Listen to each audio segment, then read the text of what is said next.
Okay, this is a Core Pure 2 paper from Edexcel, last year's paper, June 23. And this is question 5 relating to complex numbers. And roots of equations are in there as well. There's a few little things going on here. But it starts off really, really easily. It tells you that Z1 and Z2 are opposite vertices of a regular hexagon. So if you imagine you've got your hexagon here, boom, like that. They're opposite vertices, so it could be that one and that one, or that one, that. Anyway, they're opposite each other. Okay? And the centre of this hexagon, they're calling this hexagon H, is alpha, and it's right there. And you just have to, first of all, show that alpha is 3 plus 7i. Well, it's a midpoint. It's the midpoint between those two complex numbers. So we just find the midpoint. So alpha will be Z1 plus Z2 divided by 2. Simple as that. So let's plug those in. It's a show that, so let's not make any kind of shortcuts at all. We really have to convince the examiner that we know what we're doing here. All over 2. Simplify on that top, so we get 6 and minus plus 49. There you go. And therefore alpha is 3 plus 7i. Lovely. Nice and straightforward to start with. Okay, so 2 very nice marks to start with. That's your part A. Your part B, they introduce this other complex number, beta. They tell us beta is, what's beta? 1 plus I over 64. And we have to do another show that. We've got to show that beta Z1 minus alpha equals 1. So let's start with that left-hand side and plug everything in. So beta Z1 minus alpha. So beta is that 1 plus I over 64. Z1 is 35 minus 25i. And alpha was, we're subtracting alpha, 3 plus 7i. Put it in a little bracket, because I'm sure you won't miss out the minus and the plus, making a minus there. Now then, let's sort out that bracket, 1 plus I over 64. We've seen this logical thing to do to start with. 35 minus 3, 32. Ooh, looking a nice number. Minus 25 minus 7 is minus 32 as well. Ho-ho. Now, save yourself a bit of time. 64, 32, that should be immediately making you think, that's half of that. So how about timesing that 64 in first? So if we times the 64 in first, we're going to get 1 plus I. Times the 64 in there, well, 32 over 64. Or when I say times, times by 1 over 64. We obviously got a half minus a half I there. And that's nice and easy to sort out now. So, there we go. So we're going to get a half minus a half I, and then here it comes. I times I we know is minus 1, so it's going to be minus a half times minus 1, which is plus a half. And sure enough, half and a half makes 1. These two cancel. We're there. We show it's equal to 1. Lovely. Right, so another 2 marks, another 2 nice marks. So 4 marks on this question. It's only a 9-mark question, so we're almost halfway without having to really break a sweat at all. It's quite nice and straightforward. What we got next though? Now we come to something a little bit more challenging. Not that much. So it starts off by saying the roots of this equation I'm just about to write here represent the vertices of our regular hexagon. So we've got beta z minus alpha to the 6, need a bracket around there as well, the whole of this, so 6 equals 1. So the vertices here are represented by the roots of this equation. Now we've got what Z1 and Z2 is here. So at some point, I'm sure we're going to be finding out the other roots, the other z values that will give us the other coordinates here. But before that, they kind of lead into it nicely by simply asking you to write down the roots of w to 6 equals 1.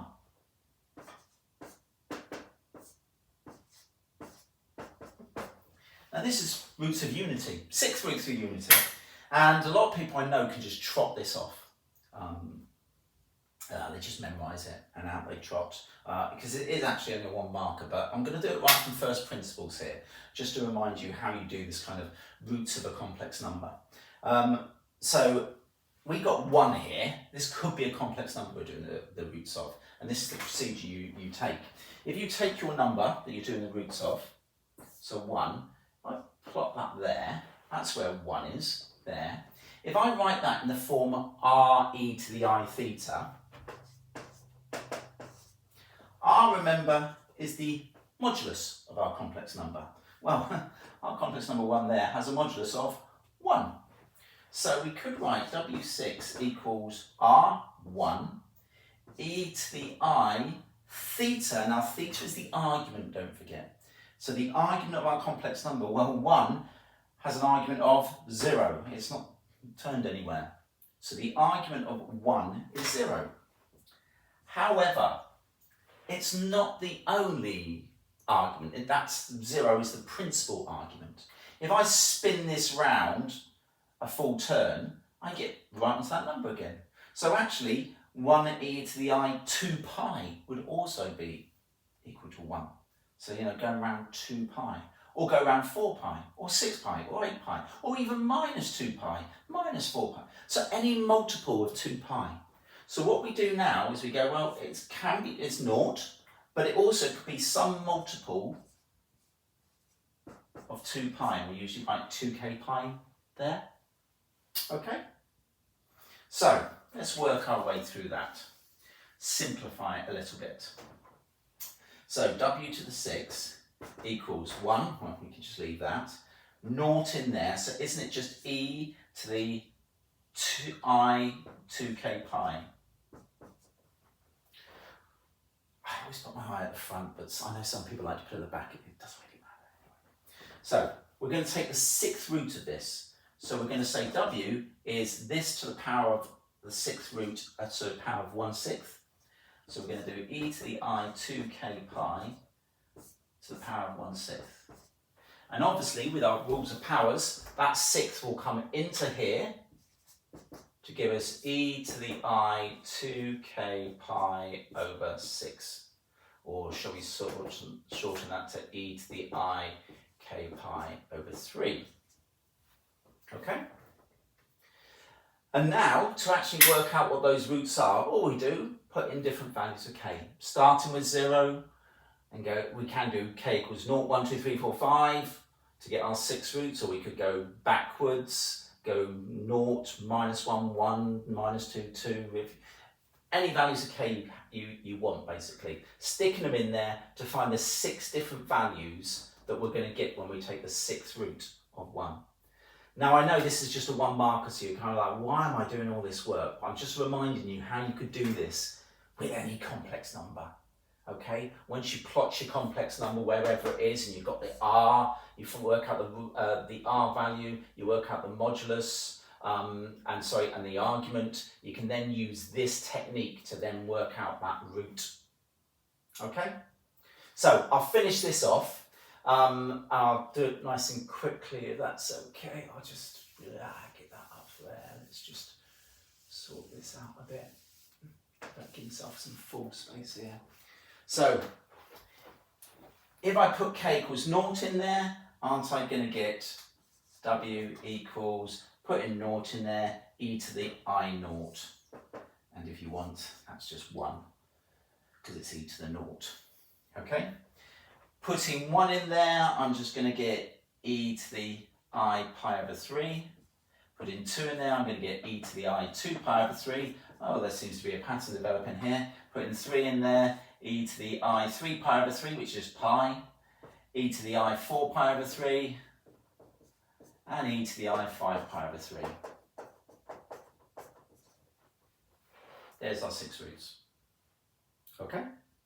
6 roots of unity. And I know some people can just trot that out. You can write this as 1 if you want. That's perfectly fine. Right, okay. Now where do we go? Well, that's our part I done. Just a 1 marker, I know, and I know I've spent loads of time on it, but I'm just trying to show you how you could do this if it wasn't 1 there, if it was some other complex number you're finding the root of. Now then. Our last part is, hence or otherwise, determine the position of the other 4 vertices of H, giving you answers complex numbers in Cartesian form.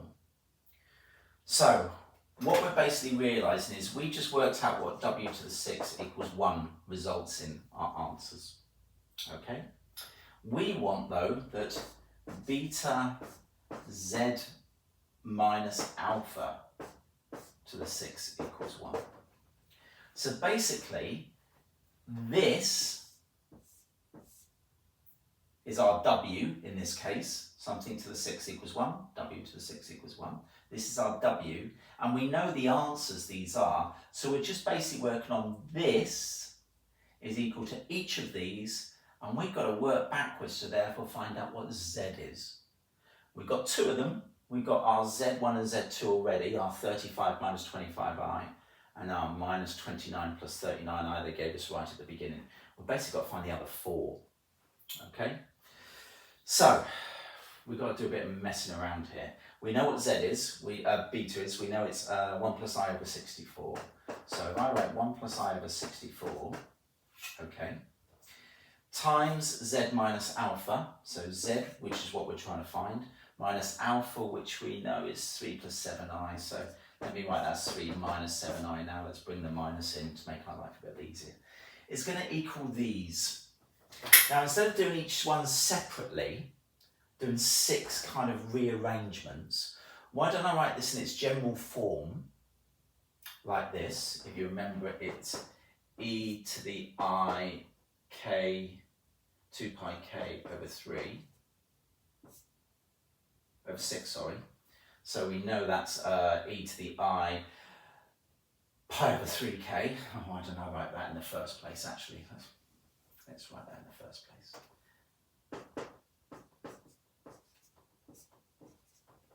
Okay. So, we know that's the general form, and that's it when k is 0, that's it when k is 1, that's when it's when k is 2, and so on. Okay? So what I'm going to do is I'm going to do my rearranging, just keeping the k there, I think. Get a general formula, and then stick my k is 0, k is 1, k is 2, k is 3, k is 4, and k is 5 in, and get my final answers. I think that's going to be the easier way of doing it. We've got a bit of horrible rearranging to do here, unfortunately. So what I might do is I think I'm going to times the 64 up there first of all. So I'm going to get 1 plus I z minus 3 minus 7i equals 64 e to the I pi k over 3. Then I'm going to divide by 1 plus I over here. So I'm going to get, I don't need the bracket now, z minus 3 minus 7i equals 64 e to the I pi k over 3 over 1 plus I. Not very nice. Now, I've got 2 complex numbers really here, the 1 plus I down here and the 64 e to the I pi k over 3 up there. But one's in exponential form and one's in your traditional Cartesian form. So really, it'd be nice to have them both in the same form so I can do some algebra with them. So what I'm going to do is just convert that numerator into 64 cos pi k over 3 plus I 64 sine pi k over 3. I'm always kind of like, where do I put my i's? Maybe I'll put the I there, but it doesn't matter really.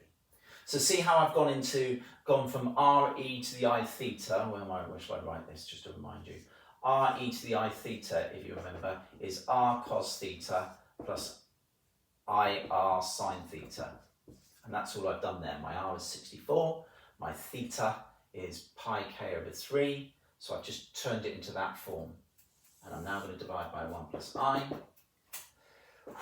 Lots to do here, I'm afraid. I'm now, don't like that 1 plus I down there, so let's times it by 1 minus I, top and bottom.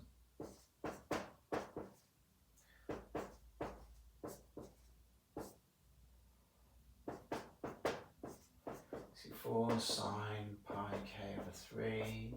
I'm going to times by 1 minus I, because I basically want to make the real part, the denominator real. Remember doing that kind of thing? A bit like rationalising the denominator. Okay, so this is looking fun. I'm going to do some rubbing out, I'm afraid, at the top in a minute. So I'm running out of space. Right, this times this. Should we do it in real bits and imaginary bits? Let's deal with the real bits first of all. A real bit, I'm going to get that times 1, so there's a real bit, 64 cos pi k over 3. And then another real bit will come from the minus I times the I, 64 sine pi k over 3. I times I is minus 1, with the minus there, it's going to make it plus, so it's going to be plus 64 sine pi k over 3. That's my real bits. Now let's deal with the imaginary bits. Imaginary bits, oh, I'm running out of space here, aren't I? So the imaginary bits will come from that times 1, so 64 sine pi k over 3. And then my other imaginary bit is going to come from minus I times 64 cos pi k over 3, that times that. So I'm going to squeeze in here a minus 64 cos pi k over 3. Oh, sorry, it's so small down there. All over 1 plus I times 1 minus I. Well, hopefully you know that's 2. 1 times 1 is 1. 1 times minus I is minus I. I times 1 is positive I, so they cancel, and then the I times I is minus 1, but with the minus makes plus 1. So you get 2 there, basically. So, whew, keep going, a bit of space now. Earning our marks here. We come down to here. The 2 goes nicely into all this, and then I'm going to take the 3 and the minus 7i over the other side. So aren't I going to end up with z is, divide the 2 into here, I'm going to get 32 cos pi k over 3 plus 32 sine pi k over 3. And then when I take this over the other side, I'm going to get a plus 3 here. This minus 3, minus 7, I'm going to take over the other side. So the real bit will be that minus 3 becoming a plus 3 over there. So I'm going to add 3 on there. And now the imaginary bits. This time try not to squeeze them in so much. 2 into that gives me 32 sine pi k over 3 plus, minus 32 cos pi k over 3. And then the imaginary bit here, the 7i, when it comes over, there'll be a nice plus 7i, so I'm going to have plus 7 there. Boom. I've got a formula now for what z is. I've rearranged it. So now all I have to do, just like I did when I got my, my roots of unity there, I've just got to stick in my values of k. Stick in k as 0, k as 1, k as 2. So if I put k equals 0 in, this won't surprise you too much. Put k equals 0 in there, aren't I going to get cos of 0? Well, that's 1. So I'm going to get z equals 1 times 32, lovely, 32. Sine is 0 plus 3, so I'm going to get 32 plus 3. And over here, I'm going to get sine of 0, nothing. Cos of 0, 1. So I'm going to get minus 32 plus 7. And so I'm going to get 35 plus, minus 25i. Now that's one of the ones I've already been given. So you kind of go, oh, okay, I've already found that one. I already know that one. It's when k equals 0. However, that's quite nice because I know as I work my way around the hexagon,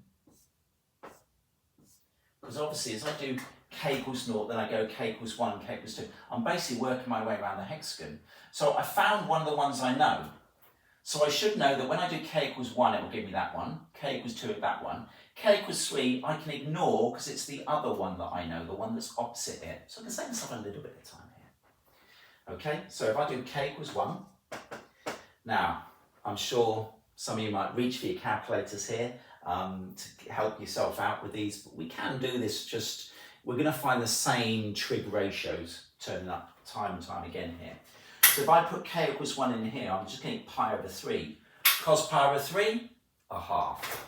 So I'm going to get 16 there. Sine pi over 3, root 3 over 2. Combined with the 32 is going to give me 16 root 3. Plus my 3. And over here, same trig ratios turning up. Root 3 over 2 with that, so 16 root 3. Let's rub that hexagon out for a minute, sorry. That's a half minus 16 plus 7. Oh, so there's our next value. Let me rub some more off here to give myself some space. So my next value is 19 plus 16 root 3 plus I lots of minus 16 plus 7, so minus 9 plus 16 root 3. I. There's our next vertice. There it is. Now let's do k equals 2. And we just repeat this process all the way through. So when we put 2 in, right, we're going to have 2 pi over 3 we're going to be using. Cos 2 pi over 3 is minus a half. Sine 2 pi over 3, root 3 over 2 again. So minus a half, so we're going to get minus 16. We're going to get plus 16 root 3. We've still got our plus 3 on the end there. Then the i's, we can start doing this rather quickly now. 16 root 3, minus a half, so that becomes plus 16 with the minus there, plus 7. So you just got to be a little accurate when we do this. What we got? Minus 13 plus 16 root 3. And here we're going to have 23 plus 16 root 3. So you're seeing the same kind of numbers turn up time and time again. K equals 3, forget it, I already know that one. It was the one that is opposite this one. I've forgotten what it is. What is it? I've got it written down somewhere. Minus 29 plus 39i, isn't it? Minus 29 plus 39i, yes, that's it. So that was the one that's opposite that first one we found. Now, 2 more to find then. So k equals 4. Z equals, right, 4 pi over 3. So that's minus a half for cos, and it's minus root 3 over 2 for sine. Ooh, for sine 4 pi over 3 is negative root 3 over 2. So we're going to have minus 16. We're going to have minus 16 root 3, and we're going to have 3. Plus I lots of minus 16 root 3. Minus 16 with the minus makes it plus 16. So there's our next one, is minus 13 minus 16 root 3. And then I lots of 23 minus 16 root 3. One left to find. K equals 5. Oh, I'll squeeze this in here. So what we got? 5 pi over 3. So for cos, that's positive a half. For sine 5 pi over 3 is minus root 3 over 2 again. So let's plug them in again. Positive a half, so that's 16. Minus root 3 over 2, so that's minus 16 root 3. Plus my 3. And then I lots of minus root 3 over 2, so minus 16 root 3. What was that? That was plus a half, so that's minus 16 plus 7. Oh, squeeze it right in down here. is 19 minus 16 root 3. And I lots of minus 9 minus 16 root 3.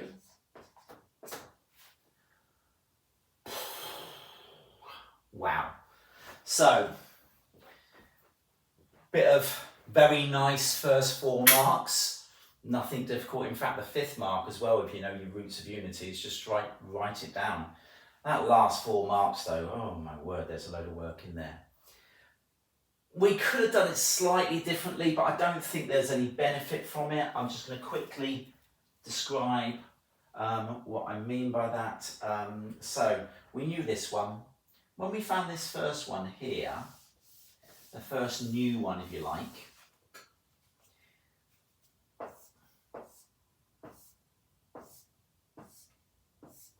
so let's say we found that one, the first one, and then this one here is 19 plus 6 root 3 minus 9. Isn't it opposite it? Basically, because we know what the midpoint is, couldn't we go, how do I get from this one to the midpoint, repeat that, and I'm going to get to my new coordinate over there. So I could do Z1 and Z2 only, and go, right, now from there to the midpoint, do it again, get to there. There to the midpoint, do it again, get to there, there's all my roots. However, if these were nice numbers, I think that's quite easy to do. These aren't nice numbers. 16 plus 19 plus 6 root 3, and then you've got to go to... I think for some of you, you might find that a little bit troublesome, a little bit of a pain. I don't know. I think some of us might have done it that way. But yeah, that would be an alternative. Okay, hope that's helped.